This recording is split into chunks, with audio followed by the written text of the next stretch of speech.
proclamez avec moi que l'Éternel est grand. Psaume 34.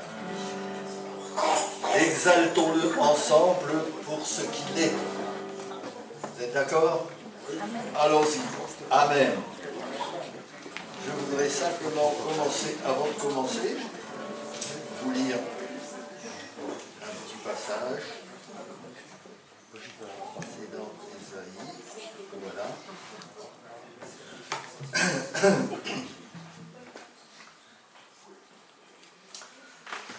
L'Esprit de l'Éternel, du Seigneur, est sur moi. Car l'Éternel m'a oint pour annoncer aux humiliés une bonne nouvelle. Oui, il m'a envoyé afin de panser ceux qui ont le cœur brisé. Alors, ce matin, Laetitia nous expliquait la situation de Kevin. Eh bien, pour annoncer aux humiliés une bonne nouvelle. Oui, il m'a envoyé afin de panser ceux qui ont le cœur brisé, d'annoncer aux captifs la délivrance, et à ceux qui sont prisonniers leur mise en liberté, afin de proclamer l'année de la faveur de l'Éternel, et un jour de rétribution pour notre Dieu, afin de consoler tous ceux qui mènent deuil, et d'apporter à ceux qui dans Sion sont endeuillés la splendeur au lieu de la cendre. La cendre, c'est l'humiliation, la tristesse. Eh bien, le Seigneur veut gommer tout cela pour mettre pour mettre sur leur tête l'huile de l'allégresse au lieu du deuil, et pour les vêtir d'habits de louange au lieu d'un esprit abattu, afin qu'on les appelle les chaînes de justice, la plantation de l'Éternel qui manifeste sa splendeur. Voilà. Et un petit renvoi sur le chapitre 60 et au verset 21. Ton peuple sera tout entier composé d'hommes justes, et ils posséderont le pays pour toujours. Ils sont les rejetons que j'ai plantés moi-même, l'ouvrage de mes mains, pour manifester ma splendeur. Le plus petit d'entre eux deviendra un millier, et le plus insignifiant une nation puissante. C'est moi l'Éternel qui hâterai en leur temps ces événements. Voilà. Un encouragement, frères et sœurs. L'Esprit de l'Éternel m'a oint pour annoncer aux humiliés. Et nous savons que le Seigneur est venu et qu'il a annoncé cette bonne nouvelle et que nous sommes porteurs de cette bonne nouvelle. Alors, l'heure est arrivée. C'est le titre « Il est Seigneur ». Voilà, je vous propose. Il y a deux. L'heure est arrivée où il est Seigneur. Alors, nous ne sommes pas nombreux, mais allons-y, portons, exaltons notre Seigneur.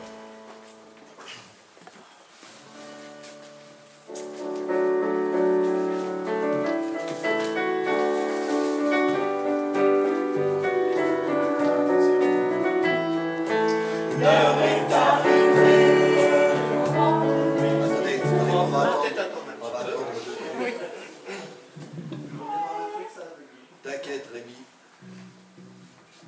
Ça va aller. L'ennemi est terrassé et le jour de la victoire est arrivé. Par la force du Très-Haut, il est sorti du tombeau et il vit à jamais. Voilà. Il est bon? Voilà. Allons-y.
Alléluia. Seigneur, combien nous sommes heureux de pouvoir te célébrer, de pouvoir louer ton nom.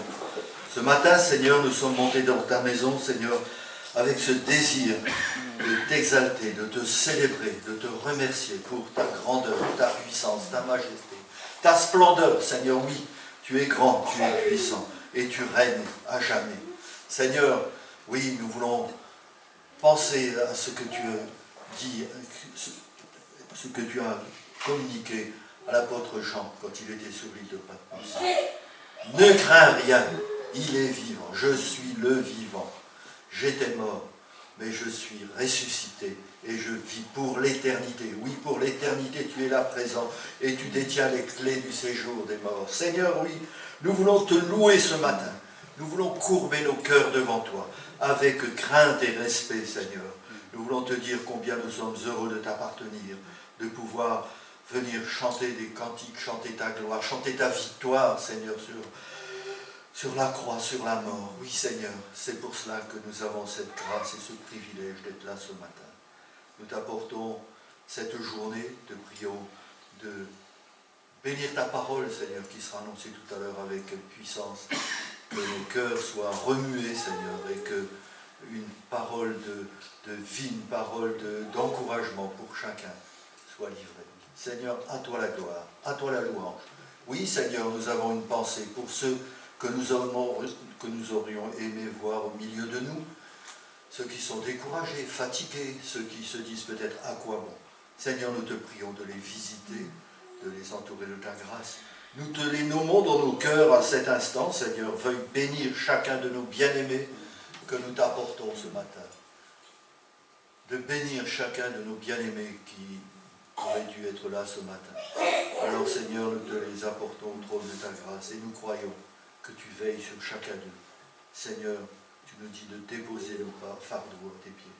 Alors nous déposons nos fardeaux et nous te remettons toutes ces situations qui nous tiennent à cœur.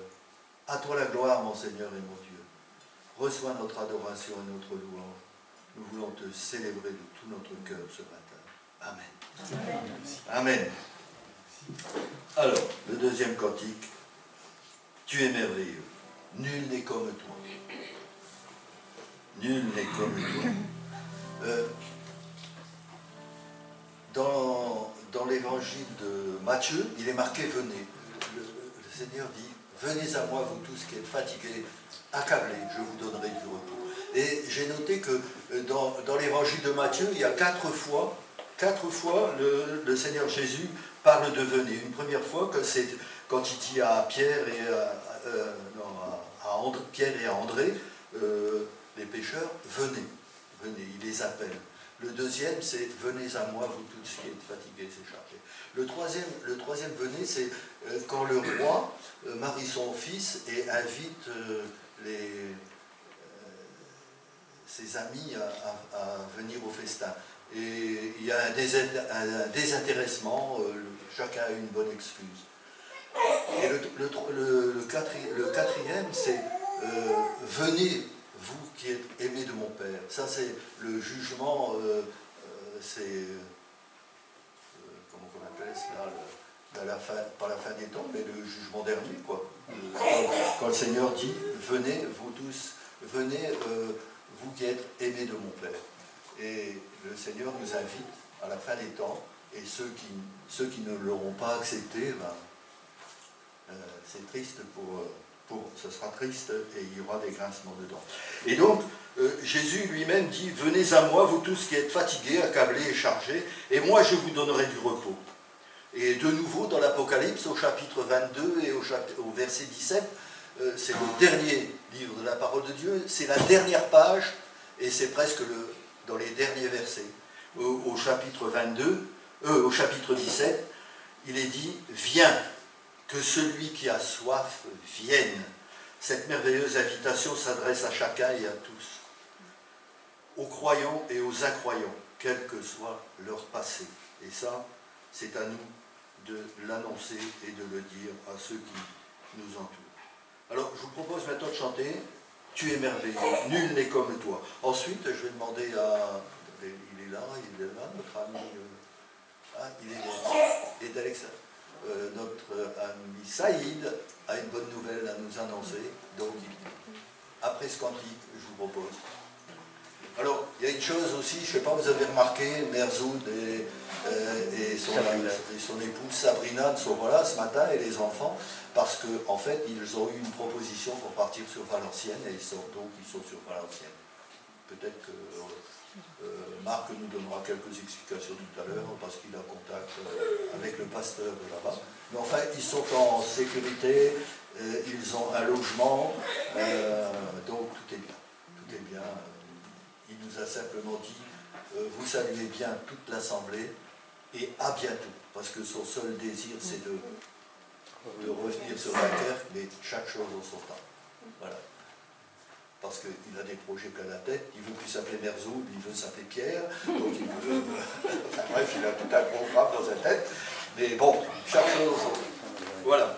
Alors, je vous propose, nul n'est comme toi, un Dieu puissant et éternel. Voilà, c'est vrai. Ton amour est si fort pour restaurer, sauver. Et notre ami Saïd va nous dire pourquoi Dieu est puissant et éternel. Il l'a consolé, hein, tout à l'heure. Après le cantique, tu nous donnes quelque chose.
Voilà.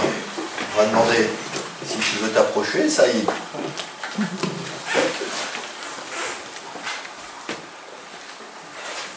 Voilà. Il va nous dire en quelques mots l'expérience de ces derniers jours. Bonjour à toutes et à tous.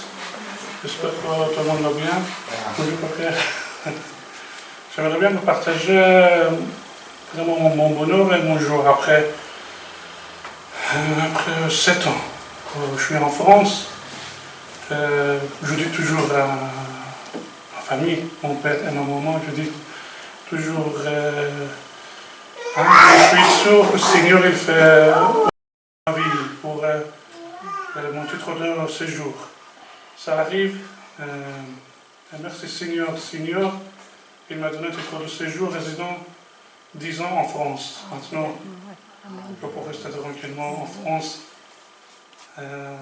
Après ça, je peux retourner à mon travail, je peux demander pour validation de mon permis de conduire. Maintenant, toutes les portes sont ouvertes. C'est grâce à Seigneur, vraiment. Aussi, merci beaucoup à chacun et chacune pour vous prier pour moi, comme toujours. Merci vraiment, merci beaucoup. Que le Seigneur vous bénisse dans tous les domaines dans votre vie. Vraiment, c'est grâce à Seigneur, parce que quand le Seigneur il a ouvert une porte que ça fermait, personne ne peut pas fermer la porte. Encore merci à tout le monde. Encore j'ai besoin pour vous prier, toujours pour moi, parce qu'il y a encore beaucoup de démarches que papa et maman à faire pour moi. Vous savez qu'en France, il y a beaucoup d'administratifs, beaucoup de papiers, tout ça, vous savez. Mais maintenant, la porte est ouverte, merci Seigneur. Ah oui, je connais la France, ça fait 7 ans que je suis en France. Vraiment, merci Seigneur. C'était vraiment lourd pour moi.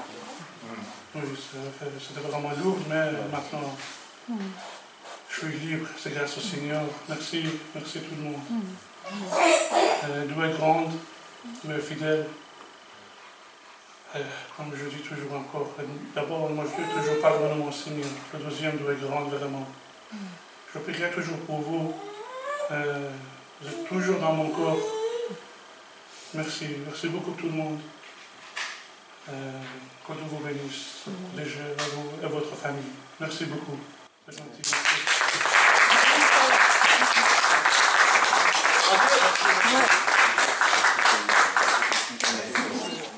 C'est vraiment un encouragement pour Joël Bernard ou Christine. Oui. Pardon? Est-ce que vous pouvez chanter Merci d'un cœur reconnaissant? J'entends pas plus. Merci d'un cœur reconnaissant. Chantez. Oui, justement, je pense que c'est vraiment une grâce et combien nous sommes reconnaissants au Seigneur. Il y a des sujets comme ça qui nous tiennent à cœur et même si quelquefois on passe par des moments de tempête, on se rend compte que le Seigneur est fidèle. Il est fidèle pour Bernard et pour Christine aussi qui ont maintenu ce combat pendant de nombreuses années. Et nous voulons vraiment remercier le Seigneur.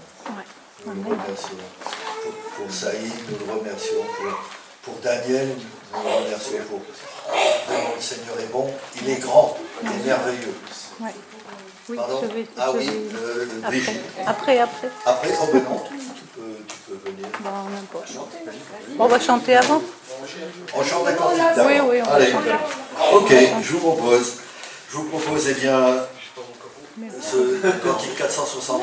Non, merci d'un cœur reconnaissant. Bernard a merci d'accord. Ah oui. C'est quelqu'un qui l'a demandé. Oui, Bernard. D'accord.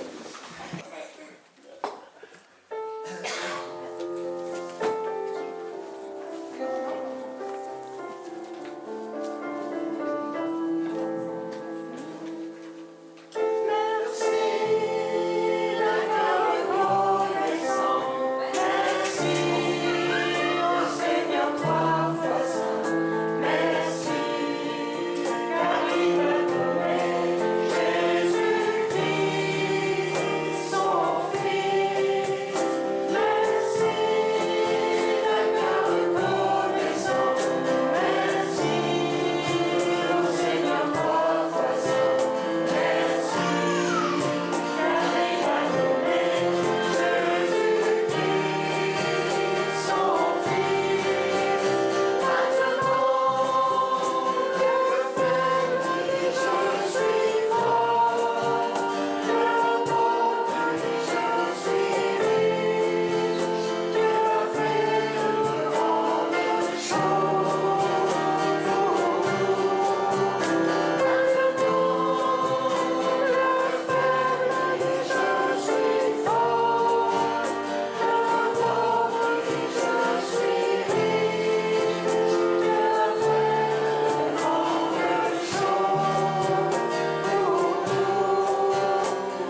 notre sœur qui a, elle aussi,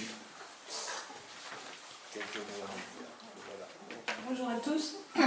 Pour moi, c'est moins, enfin dire, pour nous, c'est moins important que ça aille, parce que c'est vraiment merveilleux, merci Seigneur. Mais cette semaine, ça a été assez épique, en fait, par rapport à la voiture, simplement. Bon, notre voiture, elle a 20 ans. Et Alex, en revenant de la réunion d'anciens, il arrive chez Marc, il veut repartir à Cassel, plus rien.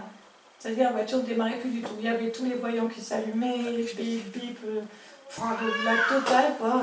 Même il avait arrêté, t'avais coupé le moteur, hein, t'avais coupé, enlevé la clé, la voiture a continué à biper de tous les côtés. Donc, plus moyen, ils ont essayé tout ensemble, rien à faire. Donc Marc a reconduit Alex à minuit et demi à Cassel, merci Marc. Et le lendemain, Jean a ramené Alex parce qu'en fait la dépanneuse est venue le matin pour venir la chercher et ils ont démarré, la voiture a fonctionné à nouveau. Donc du coup, Jean est venu nous chercher, Alex a récupéré la voiture et en fait, on n'a pas compris ce qui s'est passé en fait du tout. Et donc le jeudi, on n'a pas bougé, le vendredi matin, on repart, on essaie, plus rien. Plus rien non plus, la voiture, rien à faire, c'est 2-3 fois. Et la troisième fois, elle repart. Donc on a pu partir, revenir. On était vraiment pas très tranquille d'ailleurs. Et puis c'était hier matin, en fait, samedi. On essaie de démarrer, elle roule super bien, on est content. On allait à Brocante de Coulquerque. Donc on arrive à Coulquerque village. Et au milieu de Coulquerque village, il y a une déviation. Alors, une déviation, une route, on ne connaît pas du tout, c'est une nouvelle route, donc on ne savait même pas où. Et puis j'ai même dit à Alex, si on tombe en panne là, on ne saurait même pas où on est pour appeler la dépanneuse. On ne connaît pas, c'est un chemin de terre, en fait, de cailloux, qui traversait un lotissement en construction dans la campagne, en pleine campagne, on ne savait pas du tout où c'était. On arrive là, on passe dans des trous, des bosses, plus rien. La voiture complètement. Alors on se demande vraiment comment on va faire. On était en plein soleil et tout, et on se dit mais comment on va faire. Même par rapport à la dépanneuse, on se demandait comment on allait expliquer où on était, parce qu'on n'était jamais passé par là. Et c'est un tout petit chemin de terre, une déviation en fait. Et on voit arriver un camion, un énorme camion en face de nous. Il y avait un tractopelle, je crois, dessus, sur le plateau, enfin voilà, un tracteur, qui arrive en face. Et lui, bien sûr, il ne pouvait plus passer, on était sur le chemin de terre, on était en plein milieu comme ça. Plus moyen de pousser la voiture, vu le chemin de cailloux, tout était bloqué complet. Et donc le camion fait signe, qu'est-ce qui se passe? Il descend, donc on lui dit, voilà, panne totale. Et le monsieur, il dit, oh là là, l'électronique, ça c'est vraiment spécial. Il dit, ça va vous coûter un bras pour appeler la dépanneuse et tout. Donc il dit, qu'est-ce qui s'est passé? Et donc on a expliqué qu'on passait sur le chemin de terre et juste un creux, voilà, plus rien. Et à ce moment-là, il y a une voiture rouge qui arrive, un jeune qui arrive, qui vient nous voir et dit, alors comment ça s'est passé votre panne? Donc on a expliqué, en passant dans le chemin, d'un seul coup ça claquait, puis plus rien. Il dit, ah, je suis conducteur de rallye, donc je sais, ça arrive assez fréquemment, que la connexion en fait de batterie au moteur, elle saute, et puis que simplement ça doit être un truc comme ça. Donc il ouvre le capot et tout ça. Le monsieur avec son camion, donc on était vraiment entre les deux, le camion bleu, la voiture rouge derrière. Les voitures commençaient à arriver derrière puisque c'était une déviation, donc les gens commençaient un petit peu à se demander ce qu'ils allaient faire parce que c'était impossible de passer. Et le monsieur dans son camion a été chercher un gros gant pour ne pas empêcher de se prendre un courju. Il a posé le truc filament machin sur la batterie, je ne connais pas, enfin pour faire la connexion. Et puis le jeune il dit vous allez voir, puis Alex redémarre, la voiture elle repart. Alors on dit bah c'est ça. Et donc il dit j'ai un cutter, bougez pas, le gars qui est conducteur de rallye, il va chercher dans sa voiture un cutter, il dénude le fil, il raccroche autour de la batterie. On avait des pinces de mon papa dans une malle dans la voiture, une clé de 10, hop, il referme et tout. Il dit essayez encore, donc Alex redémarre, boum, la voiture part. Et le conducteur du camion, il fait alléluia. Il dit ah oui. Tout à fait, j'ai dit merci Seigneur, soyez bénis tous les deux, puis ils sont repartis tous les deux. Voilà, le Seigneur nous a envoyé des anges. Et on a su ce qui s'était passé. la voiture, 3e panne, on ne savait pas du tout ce que c'était. Et voilà, on a eu la réponse, c'était ça. Il fallait qu'on passe à cet endroit-là, qu'il y avait ces deux camionneurs, le conducteur de rallye, qui avaient le même problème, qui sont arrivés de chaque côté et qui nous ont... Enfin, merci Seigneur, il a vraiment conduit en toutes choses. Donc c'était vraiment excellent. Donc voilà, merci Seigneur. On vous remercie aussi pour tous ceux qui ont prié aussi, parce que depuis mercredi, beaucoup de gens priaient pour nous pour la voiture, parce qu'on ne comprenait vraiment pas ce que c'était. Et donc nous, on habite loin à Cassel. Donc c'est vrai que c'était loin pour venir et tout. Et là, le Seigneur a tout conduit et il nous a vraiment sortis de là. Enfin voilà, soyez bénis et merci Seigneur. Et alléluia.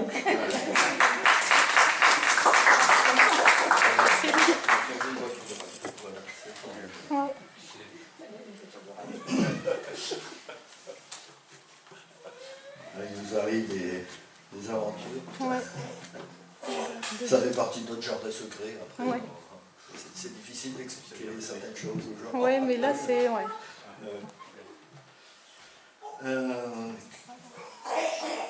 Bien, je voudrais simplement, on va chanter peut-être Né de la poussière, en introduction à la scène. Né de la poussière, il est le chemin, la vérité et la vie.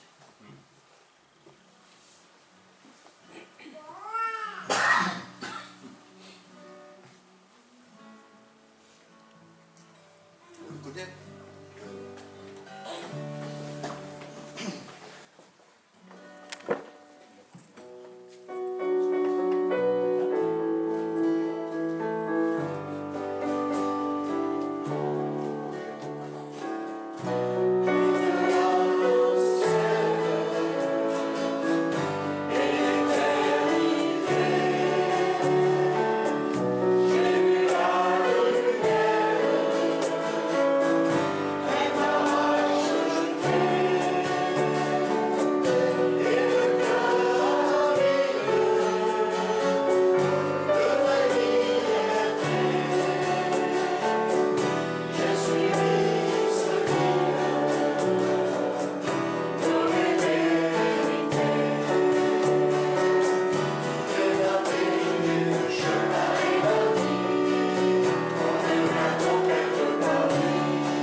Voilà, eh bien nous allons procéder au partage du pain et du vin.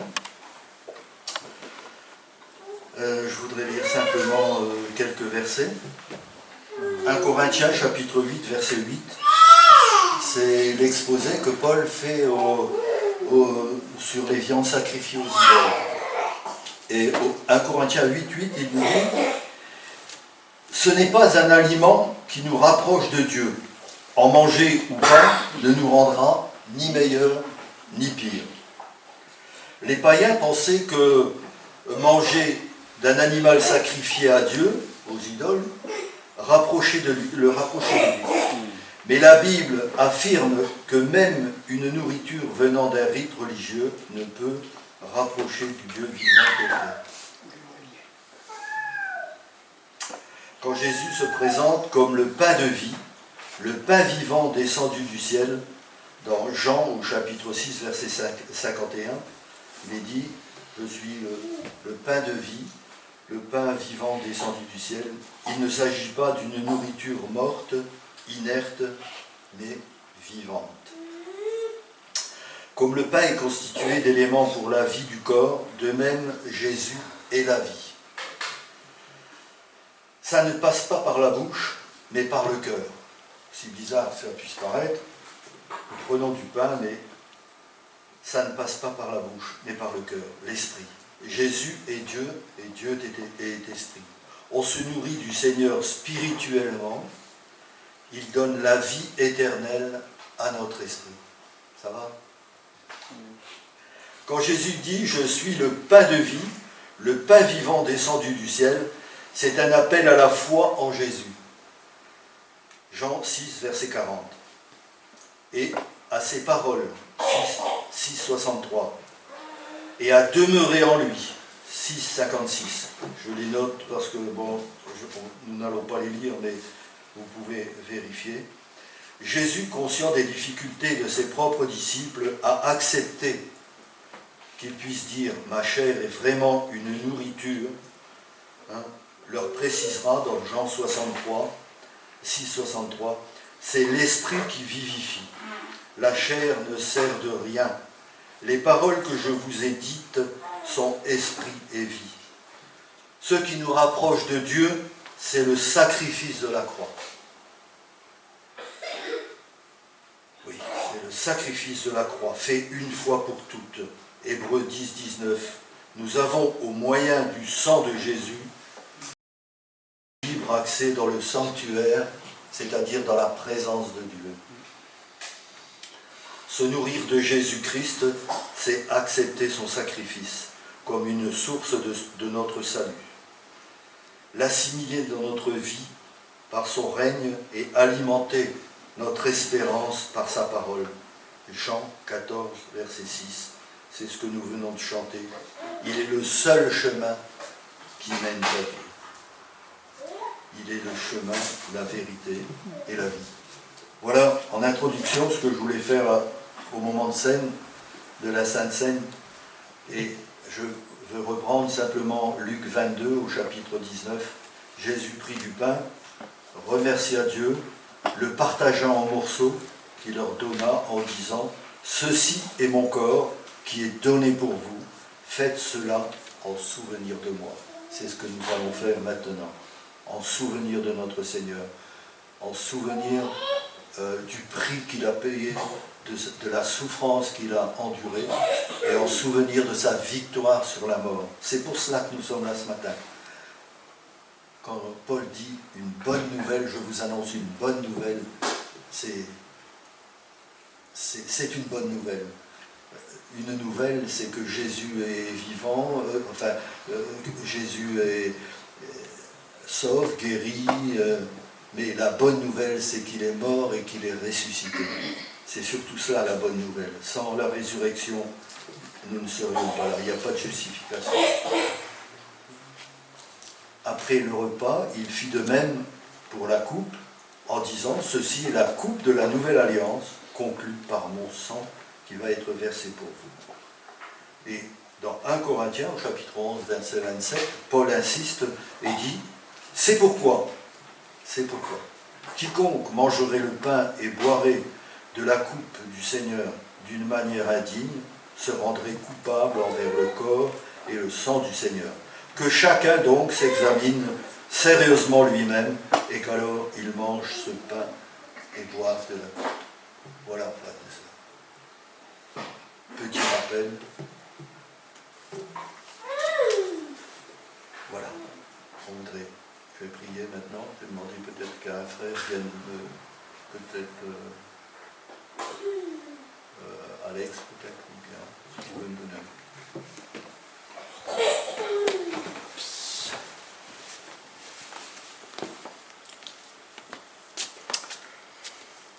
à toi, éternel, et la grandeur, la force, la gloire, la splendeur et la majesté. Nous courbons nos cœurs devant toi ce matin. Et nous te remercions pour ce que tu es, pour ce que tu es. À toi la gloire. À toi la gloire.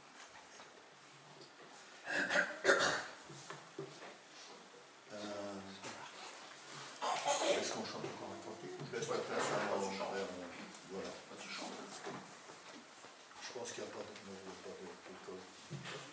Et qu'on chante compte les bienfaits. Compte les Les bienfaits. bienfaits. Ok. Comme le voit de la campagne. Mais bien sûr, ma soeur, on va chanter. Compte les bienfaits de Dieu, mets-les tous devant tes yeux. Quand nous sommes découragés, eh bien, comptons les bienfaits du Seigneur par rapport à nos difficultés. Et ces bienfaits sont bien plus grands que nos difficultés.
réjouis que vous ayez maintenant une voiture de rallye.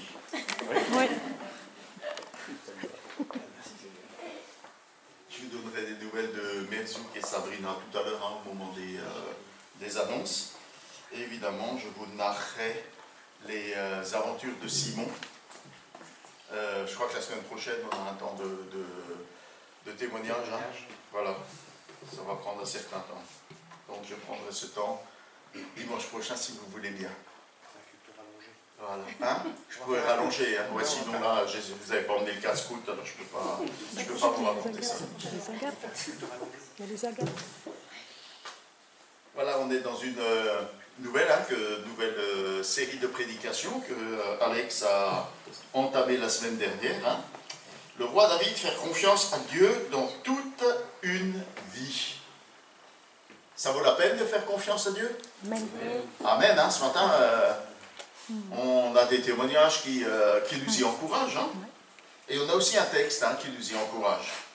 Voir de la perspective de Dieu, c'est le titre qui m'a été assigné pour ce passage qui nous est proposé aujourd'hui. Je vous le livre tout de suite, c'est dans 2 Samuel 7. C'est quelque part entre les 2 couvertures de votre Bible, dans les passages dits historiques. Si vous avez cette jolie Bible rouge qui est mise à disposition, c'est à la page 366. Sinon, voilà. Vous avez l'introduction pour trouver le passage. Et pour vous sentir une âme de lecteur ou de lectrice. On ne va pas déroger à mes habitudes. Alors, les livres de Samuel, parce qu'il y en a 2, 1 et 2, ils ont été séparés en 2 dans nos livres modernes. Autrefois, c'était qu'un seul livre, mais par commodité, il a été séparé en 2. Donc, ce livre de Samuel s'ouvre sur le récit de 2 échecs. D'abord, il nous rapporte la faillite du sacerdoce d'Élie, le souverain sacrificateur de cette époque, et de ses mécréants de fils. Excusez-moi de le dire comme ça, mais leurs agissements étaient vraiment terribles. Terribles. Ils faisaient des choses affreuses, y compris dans le tabernacle. Voilà. Ils profanaient ce qui appartenait à Dieu et ils déshonoraient les femmes dans l'enceinte du tabernacle. Et Élie n'a eu qu'une réponse très molle, n'a eu qu'une réaction très molle envers ses fils en disant « Mes garçons, ce que vous faites, vraiment, c'est pas bien. » Et Dieu va s'adresser à Élie et lui dire « Mais comment se fait-il que tu honores tes fils plus que Dieu ?» Et il va mettre un terme non seulement à son sacerdoce, mais il va le faire pour toute sa descendance, puisque ce sacerdoce, normalement, s'exerçait de père en fils. Dieu met fin à sa lignée. Premier échec. Deuxième échec, faillite de la royauté avec Saül. Saül aussi va se montrer désobéissant.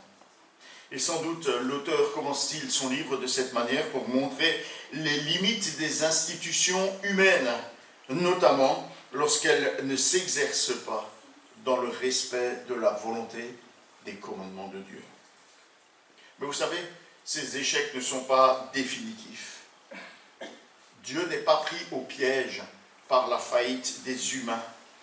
Élie va être remplacé par Samuel. Saül va être remplacé par David. Et dans sa grâce, Dieu va accorder la stabilité aux institutions de son peuple. La lignée d'Élie va être remplacée par celle de Tsadok. Ça va arriver sous le règne de Salomon. Et Tsadok et sa lignée va se montrer fidèles à Dieu. Et la lignée de Saül va évidemment être remplacée par la dynastie davidique, ou autrement dit, par David et toute sa lignée. Et vous savez, ces 2 lignées vont avoir un rôle important dans l'histoire du peuple d'Israël, qui est le peuple de Dieu, comme dans l'histoire du salut. Et nous allons commencer à le voir ce matin. Alors, est-ce qu'il y a quelqu'un qui a trouvé le texte dans sa Bible et qui se sent l'âme d'un lecteur ou d'une lectrice? Veux-tu t'approcher? C'est pour que le texte soit sur l'enregistrement. Merci.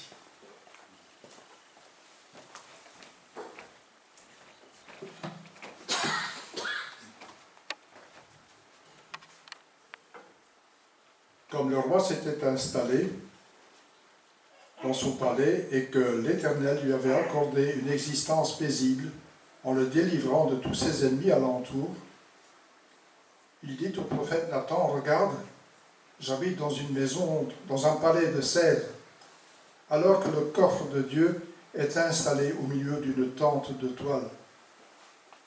Nathan lui répondit, va et réalise les projets qui te tiennent à cœur, car l'Éternel est avec toi. Cependant, la nuit suivante, l'Éternel adressa la parole à Nathan en ces termes. Va dire à mon serviteur David, voici ce que déclare l'Éternel. Tu veux me bâtir un temple où je puisse habiter? Je n'ai jamais résidé dans un temple depuis le jour où j'ai fait sortir les Israélites d'Égypte jusqu'à aujourd'hui. J'ai cheminé sous une tente, logeant dans le tabernacle. Pendant tout ce temps où j'ai accompagné les Israélites, ai-je jamais dit à un seul des chefs d'Israël que j'avais établi pour diriger mon peuple: pourquoi ne me bâtissez-vous pas un temple en bois de cèdre? Voici maintenant ce que tu diras à mon serviteur David. Ainsi parle l'Éternel, le Seigneur des armées célestes. Je suis allé te chercher dans les pâturages où tu gardais les moutons, pour faire de toi le chef de mon peuple d'Israël. Je t'ai soutenu dans toutes tes entreprises, et je t'ai débarrassé de tous tes ennemis. Je te ferai un nom très glorieux, comme celui des grands de la terre. J'attribuerai un territoire à mon peuple Israël, où je l'implanterai pour qu'il puisse habiter chez lui et ne soit pas inquiété et opprimé comme auparavant par des hommes méchants, comme à l'époque où j'avais établi des chefs pour mon peuple Israël. Je t'accorderai une existence paisible en te délivrant de tous tes ennemis. Enfin, l'Éternel t'annonce qu'il te constituera une dynastie quand le moment sera venu pour toi de rejoindre tes ancêtres décédés. J'établirai après toi l'un de tes propres descendants pour te succéder comme roi, et j'affermirai son autorité royale. C'est lui qui construira un temple en mon honneur, et je maintiendrai à toujours son trône royal.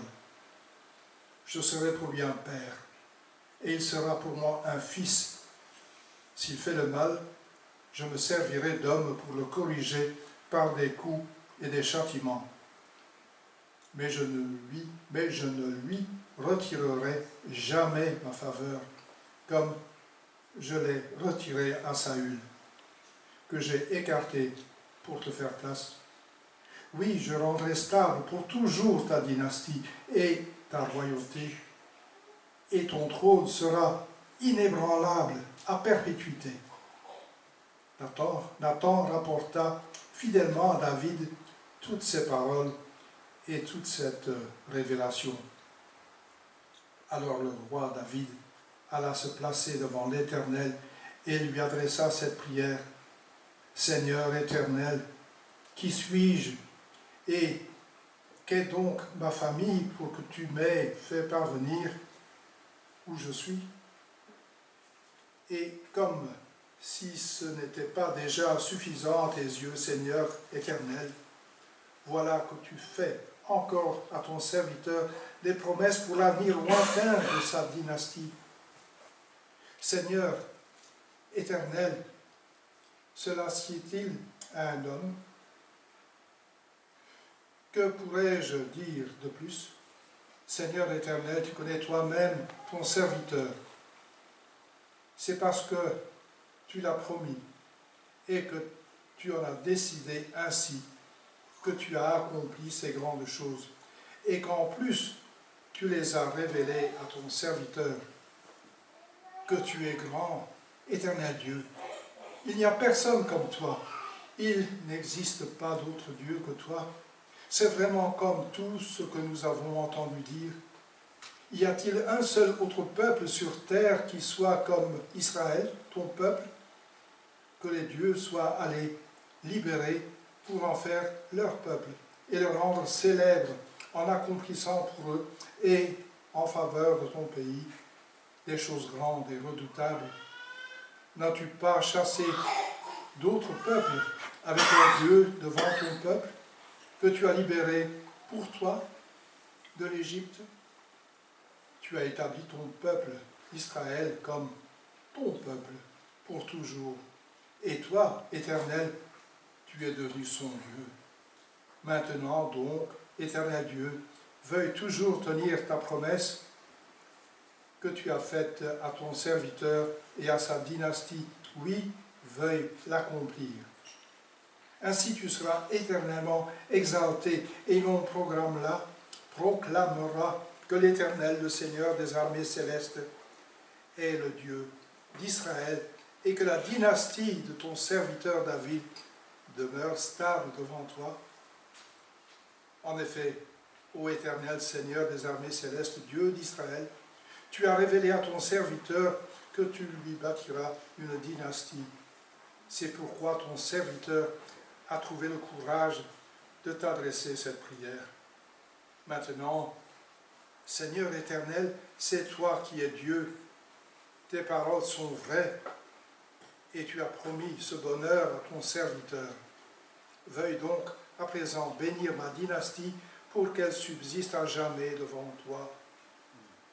Car c'est toi, Seigneur éternel, qui as fait la promesse, et c'est grâce à ta bénédiction que la dynastie de ton serviteur sera bénie à jamais. Jusque-là la lecture. Merci.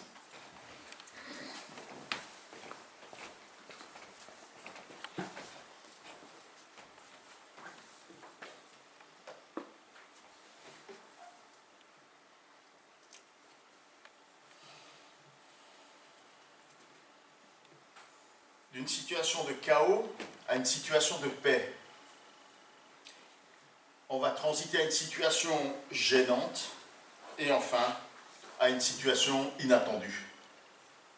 D'abord, du chaos à la paix. Lorsque David accède au trône, on est aux environs 2010 avant Jésus-Christ. Alors c'est un petit peu compliqué de trouver la date précise de ce passage que nous voyons ce matin, parce que l'auteur visiblement ne respecte pas la chronologie comme le ferait un historien moderne. Mais enfin, l'écriture n'est pas là pour nous raconter des histoires, mais pour nous raconter l'œuvre de Dieu. La situation en Israël est extrêmement chaotique. Je remonte un peu dans l'histoire. Sous la conduite de Moïse et puis de Josué, ensuite le peuple d'Israël a conquis une large part du territoire qui lui a été accordé par Dieu. Il fallait évidemment chasser les peuplades qui habitaient ces lieux.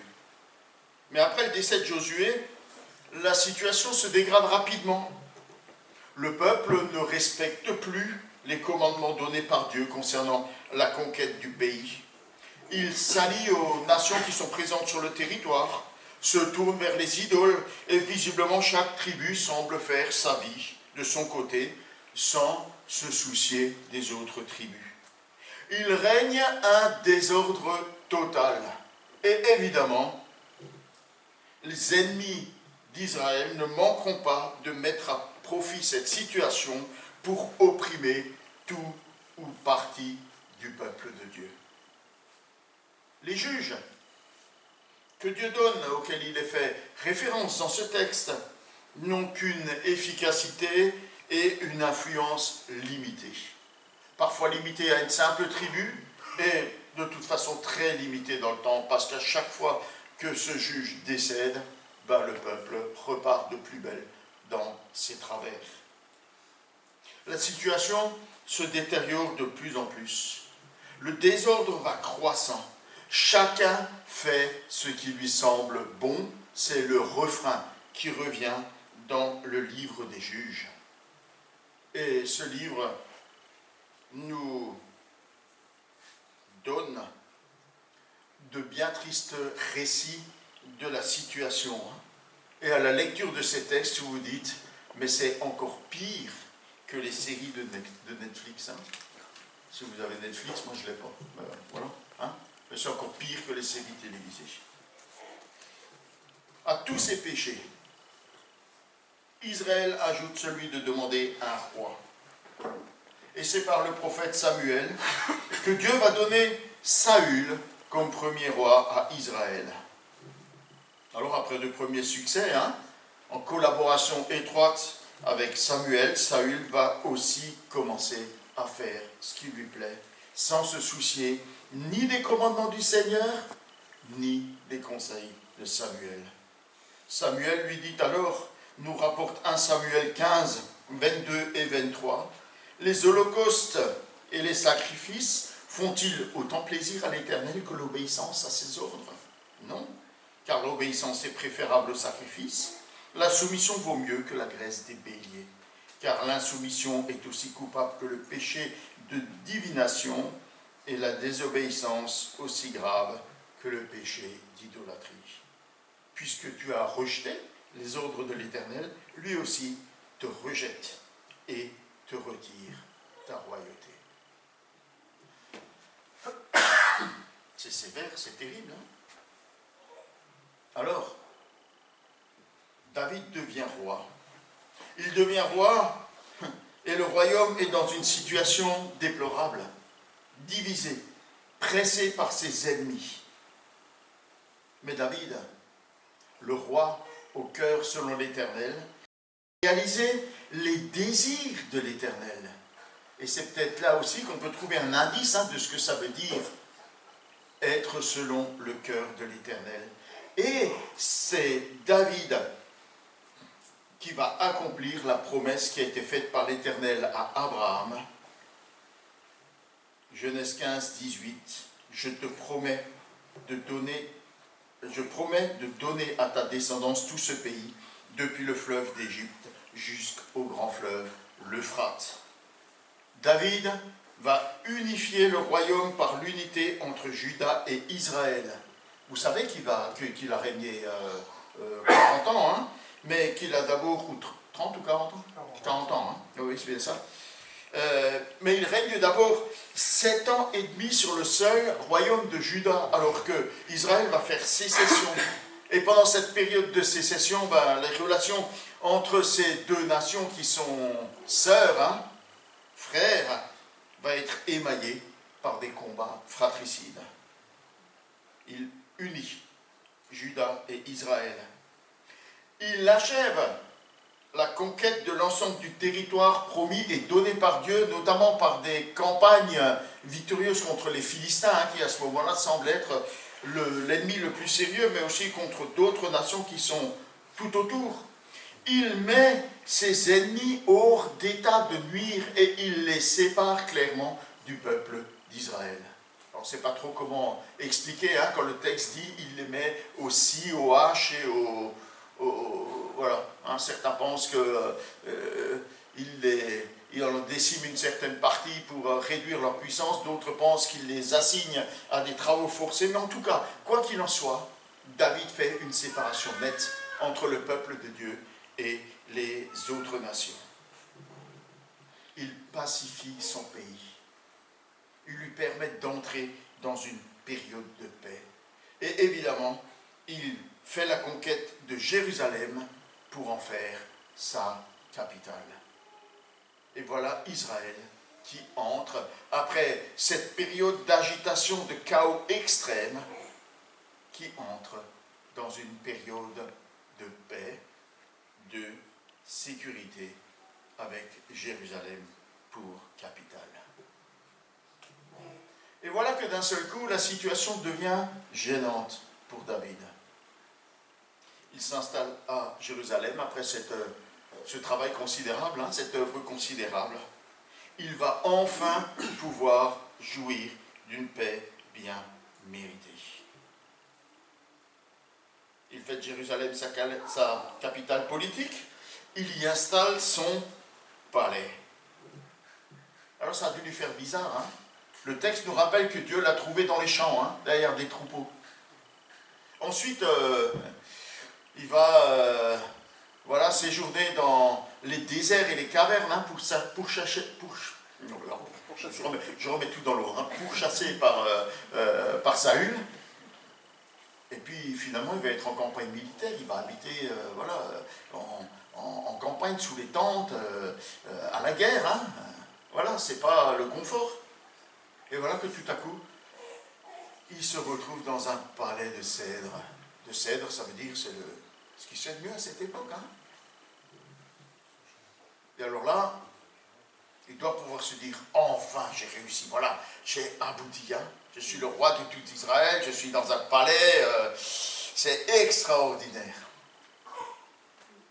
Mais il souhaite également faire de Jérusalem la capitale religieuse d'Israël, le lieu d'un culte unique et définitif à l'Éternel, ce qui était aussi un projet de Dieu, hein, quand il donne, voilà, la loi, les rites, etc., il va dire, voilà, je vais choisir un lieu dans lequel je ferai résider mon nom, et c'est là que vous viendrez pour célébrer un culte.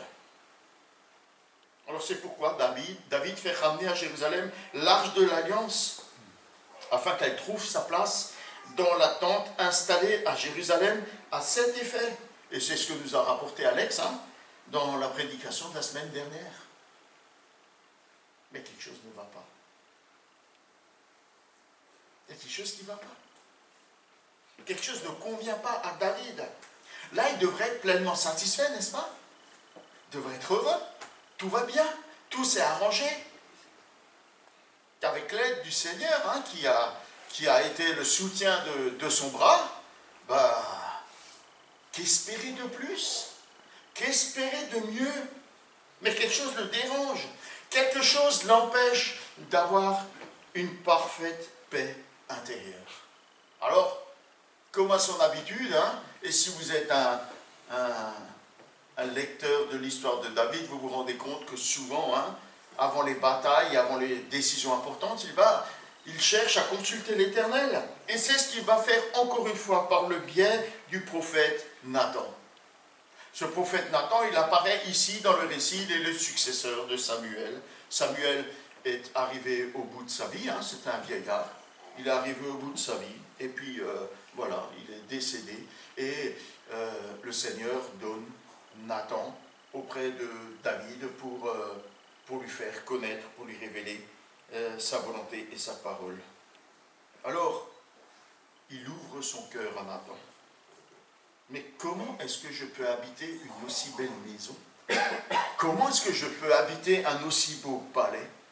Alors que l'arche de l'Alliance, hein, qui représente la présence du Dieu Tout-Puissant, le Dieu de l'univers, celui qui nous a sauvés, celui qui nous a amenés ici, celui qui nous a délivrés de nos ennemis, celui qui nous a donné la paix, pauvre, il est dans une pauvre tente en toile. C'est pas possible.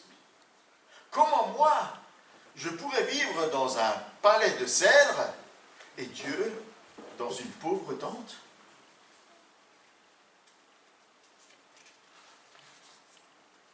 David ne peut pas concevoir que l'Éternel soit moins bien traité que lui. C'est pas acceptable pour lui. Alors, il veut construire une maison à l'Éternel, au moins aussi bien que la sienne. Hein. Et quand on voit les préparatifs qu'il va faire, c'est probablement beaucoup mieux que la sienne. Hein. Il estime que l'Éternel en est digne. Il en est beaucoup plus digne que lui. Alors Nathan, il comprend rapidement. Hein. Et il l'encourage. Va, fais ce que tu as sur ton cœur. Il l'encourage dans ce projet qui est hautement louable, n'est-ce pas? Ce qui est intéressant de noter ici, c'est que la construction d'un temple n'est pas la seule préoccupation de David concernant le culte rendu à l'Éternel. Non seulement David ne va avoir de cesse d'accumuler des matériaux précieux et autres, hein, des richesses et des plans pour la construction du temple, il ne va pas se contenter de ça, hein, de préparer tout ça. Et quand, bon, je prends un peu d'avance, hein, c'est un spoiler là, hein, quand son fils va entreprendre la construction du temple, quand il va devenir roi, il y a déjà toute une immense quantité de matériaux et de richesses qui sont accumulés, hein, de plans. Et Salomon, il n'aura qu'à apprendre ce que son père a accumulé pour construire ce temple. Mais il va aussi organiser toute la vie du temple, et en particulier toute la partie de la musique et des chants. Vous voyez tous les psaumes qu'il nous a laissés, hein, pour qu'il y ait une louange et une adoration ininterrompue de l'Éternel dans ce temple, et qui sera encore respecté. Toute cette organisation va être respectée bien plus tard au retour de l'exil d'Israël. Et si vous regardez dans les noms qui sont cités, on va citer clairement chaque partie, chacun de ceux qui s'occupent du temple, ceux qui s'occupent des pots, ceux qui s'occupent de ceci, de cela. Et on connaît, il y a au moins un nom que vous connaissez de ceux qui sont des responsables de ces chants, c'est Asaph. C'est une des familles qui sera responsable de ces chants, et ces chants seront ininterrompus, de jour comme de nuit, dans la maison de l'Éternel. David désire de tout son cœur plaire à l'Éternel. Et il multiplie les initiatives pour élever l'Éternel aux yeux d'Israël. Et voilà qu'il en passe de lui construire une maison. Mais tout ne va pas se passer comme prévu. Et on entre dans une situation inattendue. Parce que Dieu a des projets différents. Et il va les révéler, il va les faire connaître à Nathan par une révélation nocturne. Et ce qu'il dit d'abord à Nathan, c'est que son projet, c'est pas qu'on lui bâtisse un temple. Le projet de Dieu, c'est pas qu'on lui élève des monuments. C'est pas ça dont il a envie, c'est pas ça qu'il cherche. Il n'a pas besoin de monuments. Il aurait pu le demander, dit-il, j'aurais pu demander ça depuis longtemps, à l'un ou à l'autre des responsables du peuple. Je peux leur dire, les gars, là, elle est où la maison dont je suis digne, il est où le monument que je mérite pour tout ce que j'ai fait pour vous? Dieu révèle à Nathan que son projet était d'offrir à son peuple un pays pour y vivre en paix et en sécurité. C'était ça le projet de Dieu. C'est pour cela qu'il a choisi et guidé David dans cette entreprise. Et c'est pour que ce peuple, et que lui-même, ait une renommée internationale, jusqu'aux confins de la terre, qu'il le fera par des prodiges et des grands miracles. Et frères et sœurs, c'est une belle image qui nous est donnée ici, du salut que Dieu veut offrir aux hommes, en leur donnant, comme il a donné David, en donnant un sauveur pour y parvenir. Ce que Dieu recherche, ce n'est pas qu'on lui bâtisse, excusez-moi de vous le dire, des monuments immenses, des cathédrales. Ce que Dieu veut, c'est sauver un peuple nombreux. C'est ça son projet pour l'humanité. Mais à ce moment, l'histoire du salut n'en est pas encore à ce stade. Et Dieu va tout conduire pour y parvenir. Et il fait donc une promesse à David pour se lier par une alliance avec sa famille. Et cette alliance, elle est totalement inattendue pour David. Elle est totalement incroyable. Et je vous propose qu'elle a deux facettes. D'abord, ou ensuite, parce que ça arrive en deuxième partie, mais d'abord, il y a une partie conditionnelle. Les fils de David hériteront de son trône. Le fils du fils, le petit, et ainsi de suite. Et il dit, je les traiterai comme des fils, comme s'ils étaient mes fils. D'ailleurs, le nom de Salomon est évocateur, puisqu'il signifie, vous le savez, aimé de l'Éternel. Et comme des fils, s'ils se montrent désobéissants, Dieu va les châtier comme des fils. Par les hommes, dit-il. Et c'est exactement ce qui va se passer, quand ils vont se montrer désobéissants, et ça va se produire très rapidement, puisque Salomon, à la fin de sa vie, va gravement dévier. Et la réponse de Dieu sera immédiate, avec la division du royaume d'Israël et de Juda. Et on voit bien que Roboam n'a de toute évidence pas hérité du tout de la sagesse de son père. Et puis ensuite, il y aura la déportation à Babylone. Et puis comme les choses ne vont pas s'arranger, il y aura la disparition temporaire du royaume d'Israël.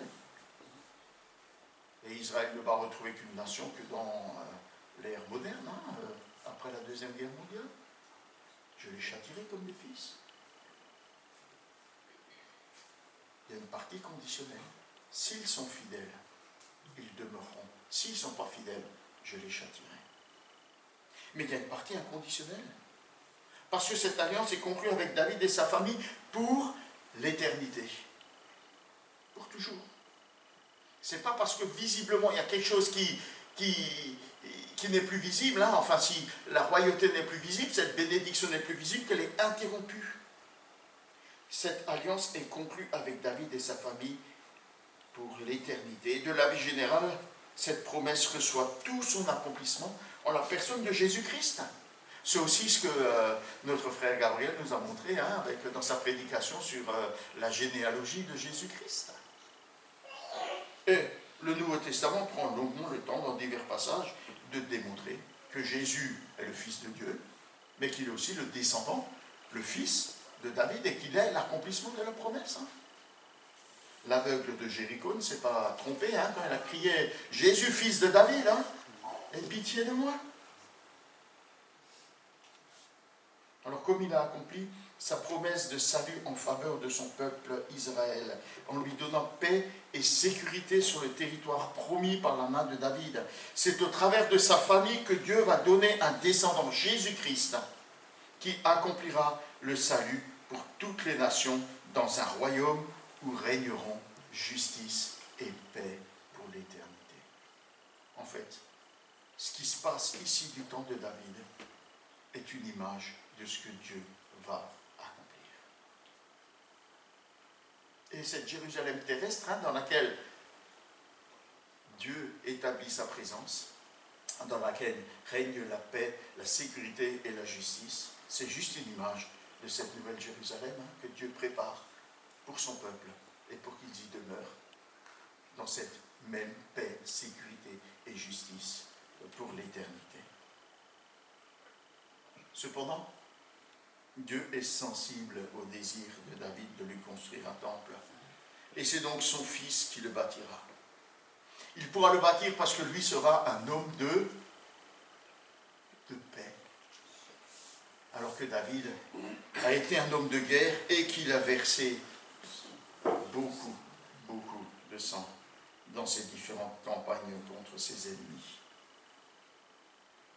Alors, on peut voir ça comme on veut. Vous pouvez penser que c'est, je ne sais pas, on peut peut-être penser que c'est injuste hein, de la part de Dieu de ne pas permettre à David d'aller jusqu'au bout. Mais on peut voir dans cette disposition de Dieu son attachement à la paix et au salut des hommes.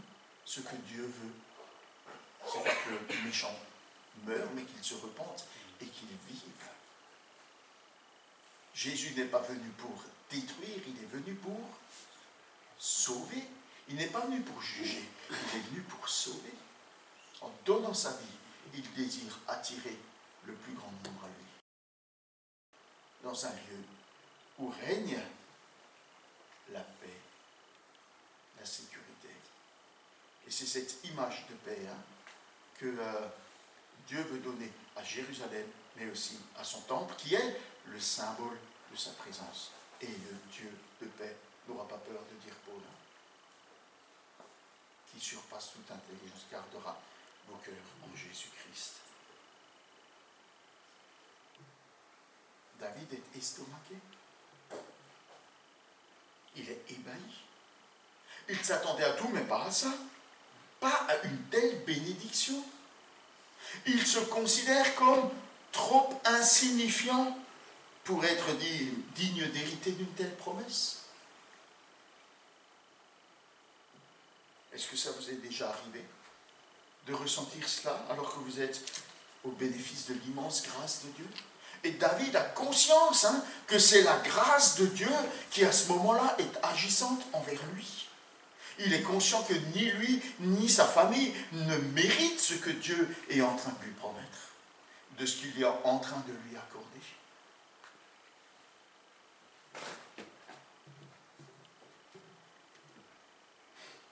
Ça vient de m'arriver. Peut-être que Saïd, tu es dans le même sentiment. Mais c'est tellement énorme. C'est tellement énorme. Peut-être Alex et Brigitte sont dans le même sentiment. Hein. Faut tomber en panne sur un chemin de terre pour que Dieu manifeste sa grâce.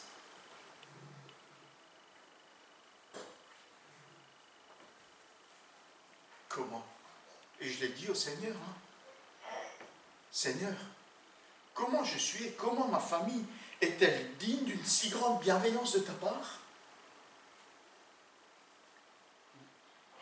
Ça a coupé le souffle. J'en parlais avec Carmen hier, elle me disait, mais t'en es pas encore remis, Non, j'en suis pas encore remis.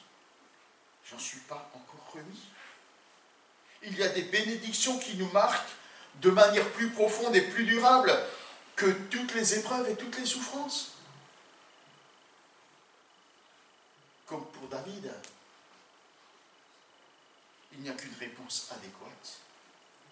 Se rendre dans la présence de Dieu pour le remercier et pour l'adorer. Ça dépasse tellement tout ce qu'on a su penser, imaginer.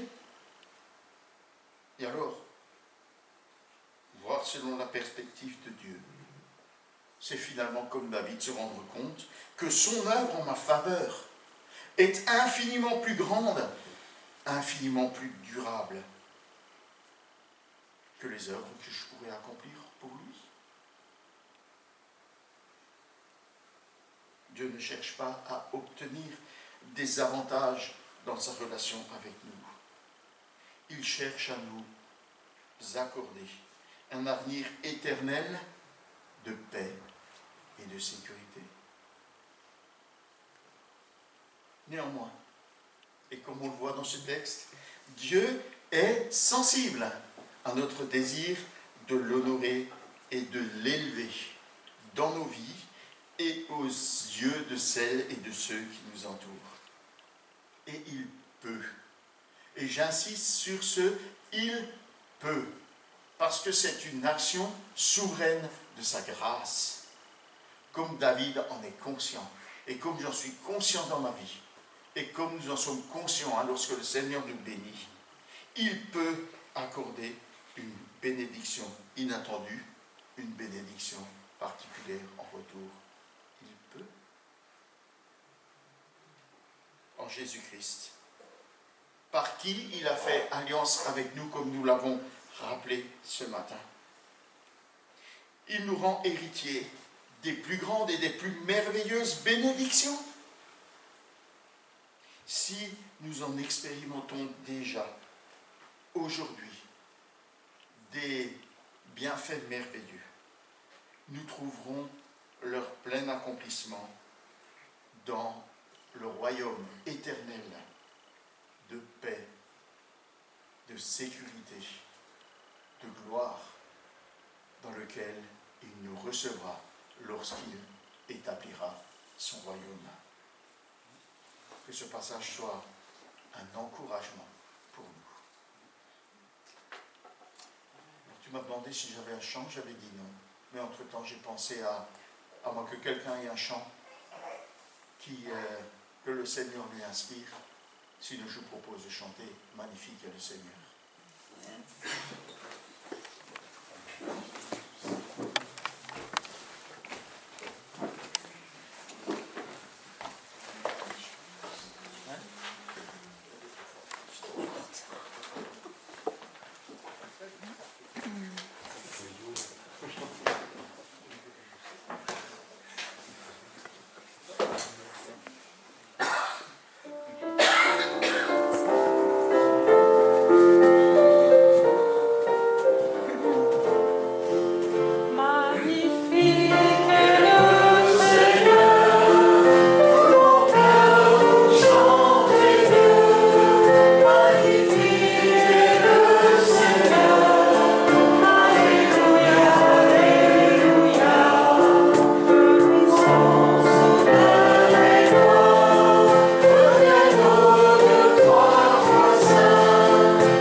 Bien, je pense que c'est le moment des annonces.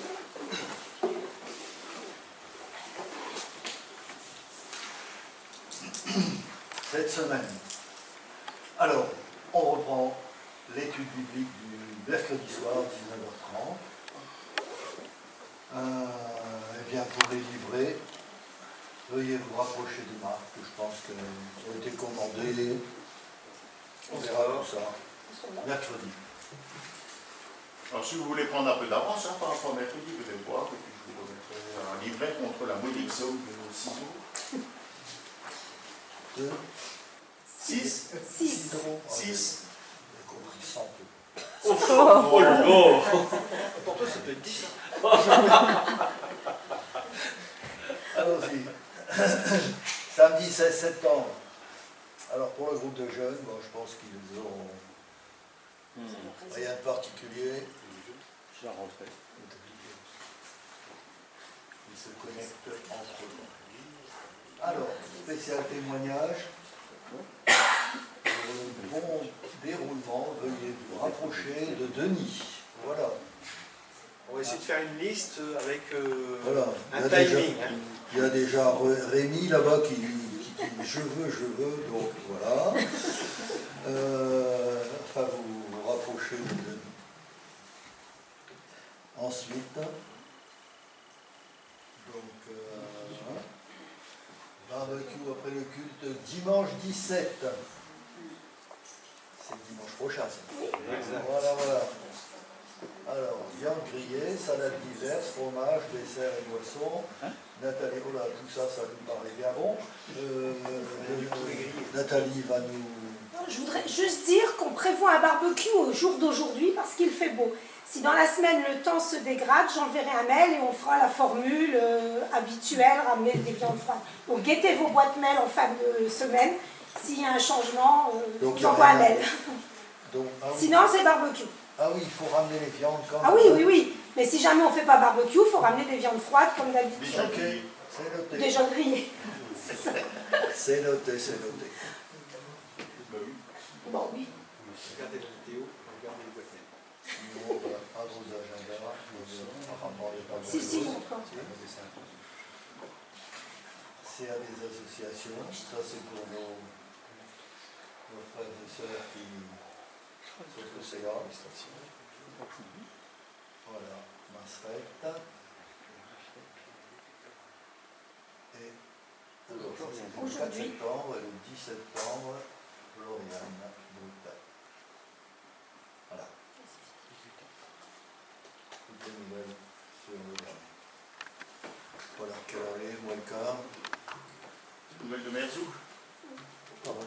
Je donne des nouvelles de Merzou. Ah oui, si, voilà. Je vous ai promis, donc... Ensuite, on pourra peut-être conclure et peut-être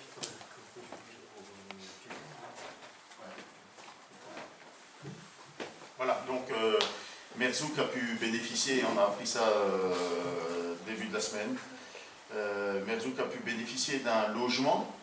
Voilà, ils étaient dans une situation un peu compliquée là, entassés dans 2 petites chambres d'hôtel, toute la famille.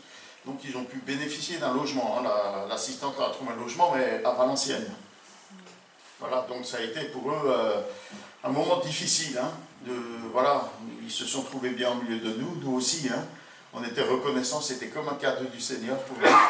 Et voilà, ils ont dû partir à Valenciennes jeudi matin. Ils sont partis en train, ils ont reçu des billets de train et direction Valenciennes. Donc on a été les voir, on leur a dit au revoir, pas adieu, au revoir, parce qu'ils veulent revenir. Voilà. Et on a pris avec eux, on les a recommandés à la grâce du Seigneur, et donc ils sont installés à Valenciennes, dans un établissement qui est agréé, qui est destiné à recevoir des personnes en attente de papier. Et voilà, ils ne voulaient pas rester sans contact, donc j'ai pu contacter un ami qui est à Valenciennes.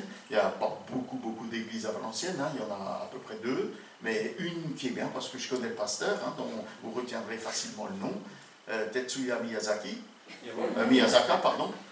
Et il est japonais, son épouse est franco-allemande. Et ils s'occupent de l'église de Valenciennes, hein, qui est une église France pour Christ. Et donc, ils ont rapidement pris contact avec lui, qui sont allés les visiter hein, des vendredis, voilà le contact. Et je me réjouis parce que Tetsu et son épouse, hein, ils ont un cœur grand comme ça. Et donc, voilà, je me réjouis de pouvoir les confier en d'aussi bonnes mains et à cette église hein, dans laquelle je ne doute pas qu'ils seront bien reçus, bien entourés, et peut-être qu'ils auront peut-être même que envie de revenir. Hein. Mais enfin, on n'a pas voulu, en tout cas moi je ne voulais pas qu'on regarde ça avec trop de tristesse, hein, parce que je crois que le Seigneur conduit toutes choses. Hein.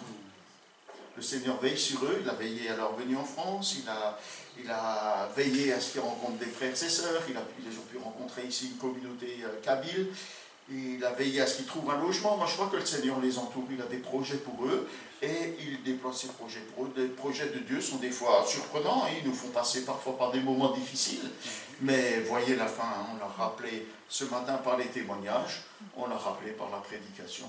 Finalement le Seigneur a la haute main sur nos vies et nos circonstances, et nous voulons lui faire confiance. Nous continuons à les recommander à la grâce du Seigneur. Voilà, notamment, vous savez, Daniel, hein, qui a beaucoup souffert de ce qu'il a vécu hein, à l'école en Algérie, hein, de toutes ces brimades, ces vices et autres. Et évidemment, pensez aussi à Rachel, hein, qui pleurait comme une... Voilà, qui était inconsolable. Hein. Et je pensais à ce texte, Rachel ne veut pas être consolée. Hein. Voilà. Donc on peut les remettre on continue à les remettre à la grâce du Seigneur. On peut aussi recommander particulièrement la grâce du Seigneur, notre frère Kevin, hein, dont la santé passe dans un moment compliqué, difficile, et notre sœur Laetitia, hein, pour que le Seigneur la soutienne et l'encourage. Hein. Voilà, évidemment, on peut continuer à prier les uns pour les autres, mais ici ce matin, on va prier pour Kevin, hein, particulièrement pour Laetitia, et évidemment pour Merzouk et pour sa famille. On te remercie hein, de nous rappeler ce matin que ta grâce est immense et qu'aucune situation ne t'échappe. Tu es le seul vrai Dieu. Tu es le seul digne de louange et de gloire. Et nous avons rappelé ce matin que tes projets pour les hommes sont des projets de salut, de paix, de sécurité. Et nous te prions de les accorder à Merzouk et à sa famille, à Sabrina et aux enfants. Nous croyons que c'est toi qui conduis leur vie. Et que même s'il y a des moments difficiles, Seigneur, tu veux faire déboucher cela sur des cris d'allégresse. Aussi, nous te les remettons. Nous te remettons l'Église hein, qui les reçoit. Et Père, nous te prions que tu leur accordes de trouver comme tu l'as fait pour notre frère Saïd. Hein, tu leur permets de trouver les papiers qui leur permettent de rester, de s'installer, de vivre une vie paisible au milieu de nous. Nous prions aussi pour notre frère Kevin. Et tu sais par quelles difficultés, par quels tourments, par quels ennuis de santé il passe. Nous implorons de manière particulière ta grâce en sa faveur. Nous te demandons que, alors que nous prions, ta main bénissante, ta main guérissante se pose sur lui pour délivrer notre frère, pour le guérir. Nous invoquons ta grâce. Et nous invoquons ta grâce en faveur de Laetitia, afin que tu donnes à son cœur la paix à laquelle elle aspire. La paix et la sécurité. Nous te demandons que tu la fasses aussi régner dans ce foyer, dans cette famille, dans cette demeure. C'est ton projet pour tes enfants. Et c'est pourquoi nous te le demandons avec assurance et avec foi.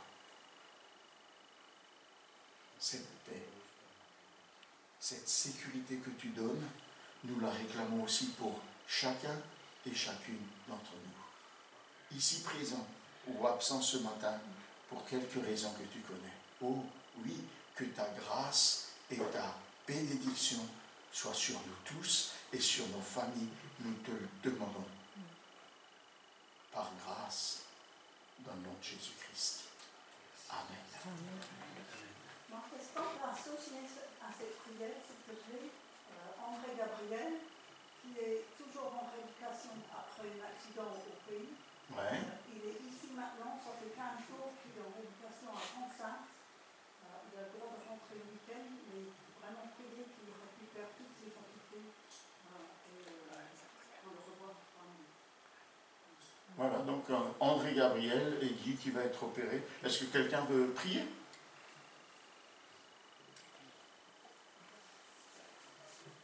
Seigneur et Père, tu vois la situation de notre frère qui est, c'est vrai, compliquée. Tu vois cet accident qu'il a subi, les dégâts même au niveau de son corps, son physique. Mais nous croyons, Seigneur, que tu es celui qui peut faire au-delà de ce que nous pouvons penser ou même vraiment croire, parce que tu es le Dieu de l'impossible, le Dieu de grâce, le Dieu de miséricorde, mais aussi le Dieu tout-puissant. Seigneur, merci de l'avoir déjà préservé, d'avoir fait que, eh bien, ils soient encore en vie. Mais Seigneur, nous te demandons vraiment d'accomplir une œuvre de grâce toute particulière dans son corps et que cette bénédiction soit aussi un témoignage pour le corps médical, que ce soit aussi un témoignage pour la famille, les amis. Seigneur, nous...